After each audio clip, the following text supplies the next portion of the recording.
জুমার দিন আজান দিলে তোমাদের প্রথম কাজ, তোমরা সাথে সাথে আল্লাহর স্মরণ, আল্লাহর জিকির।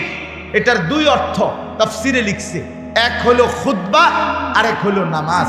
তোমরা খুতবা এবং নামাজ উভয়টা শুনবার জন্য জলদি ছোট, আর কোনো কাজ নেই, জলদি মসজিদের দিকে, আর দেরি করো না। ফাসআউ, এই আল্লাহ তাআলা বলেন সাথে সাথে ছোট, সাথে সাথে। ওয়াজারুল বাই'a, এবং কি বললেন? এবং বেচা কিনা, ব্যবসা, লেনদেন, আয় উপার্জনের যাবতীয় কার্যক্রম একদম ছেড়ে দাও। যালিকুম খায়রুল লাকুম, এটাই তোমাদের জন্য কল্যাণ।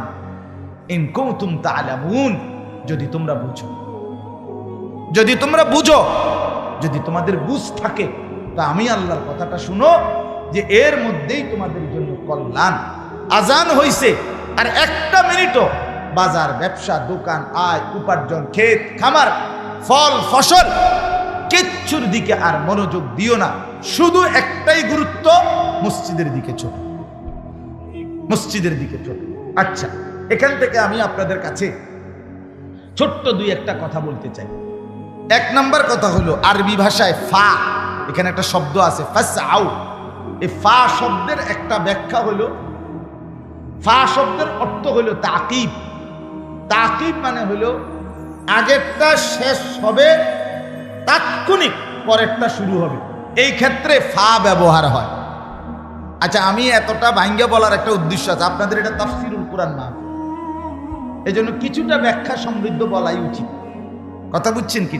আচ্ছা, মনে করেন বাংলায়, তাহলে বুঝবেন। মানে ঘরের থেকে বাইর হইছে লোকটা, বাইর হইয়া মাত্র পাউডার দিছে, দেখে একটা সাপ। এই লোকটা এই কথাটা কেমনে কয় আরেকজনের কাছে? ভাই বিশ্বাস করেন, ঘরটার থেকে এমনি পাউডার দিয়ে সারছি না, লগে দেখি সাপটা কি ফুঁসলে উঠছে। এটাও আমার পাও দেওয়া, বাইর হওয়া, এটাও শেষ, সাপ দেখাও কি শুরু শুরু, মানে দুইটা একদম মুখোমুখি নাকি? এই কথাটা মানুষে বলে আধা ঘন্টা পরে সাপ দেখলে। রাস্তাটা গিয়ে সারলাম না, দেখি অ্যাক্সিডেন্ট। তার মানে কি রাস্তার যাওয়ার 1 ঘন্টা পরে অ্যাক্সিডেন্ট। এই কথা বলার জন্য আরবিতে বলে ফা। তা আল্লাহ এখানে বলছে ফাসআউ ইলা যিকরিল্লাহ, আমার বান্দা আজানটা শেষ হইতে দেরি, তোমার আর কোনো কাজ নাই, শুধু মস্তি, শুধু মস্তি। তাহলে রেডি হবে কখন? কথা বলেন না কেন? রেডি হবে কখন বলেন না? আজান। প্রস্তুত থাকবে কখন? আগের থেকে।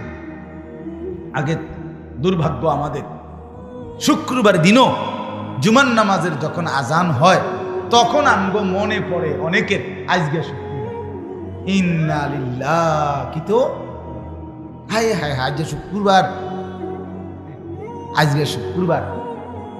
এই সময় আগে কইব লুঙ্গি কো, সাবান কো, এবারে হেবুডি কইতেছে যা অক্ষুনি যাবেন গা, গরুটারে কদ্দুর গোসল করাইতেন না। এবারে গরু গোসল করায়, ছাগল গোসল করায়, মানুষ গোসল করায়, নিজে গোসল করে, এরপরে হাফাইয়া তোফাইয়া লাফাইয়া দফাইয়া মসজিদে ঢোকে যে সময় ইমাম সাহেব এই সময় খুতবা অর্ধেক করে লেছে। এরপরেও এই যে দেরি হইতেছে 5টা মিনিট, এই জন্য গরিব দিকে চাইছে মনে 50 বার, কারণ তারা তো শয়তানে কামড়াইতেছে, ইবলিসে তো কামড়া যে কিরে বেটা তুই তো মসজিদে যাওই না, মানুষ না, আচ্ছা যা গেছত গা, তুই বাইরস না কেন, তাড়াতাড়ি বাইরে। আমি কোন সমুদ্রে কতক্ষণ দাঁড়ায় তখন শীতের মধ্যে। এই হলো হালা, কথা বুঝছে? অথচ আল্লাহ তাআলা বলছেন বান্দা আজানের পরে কাজ শুধু একটাই, মসজিদ, নামাজ। আগের থেকেই রেডি থাকো, আগের থেকেই রেডি থাকো। আহা বাপ, আমরা ভুলেই থাকি কেন? আমরা যে সারা বছর সারা সপ্তাহ 5 ওয়াক্ত নামাজ পড়ি, 5 ওয়াক্ত নামাজ যে পড়ে আল্লাহর কসম তার জুমা সমান তালে চলতে থাকে, চলতে থাকে।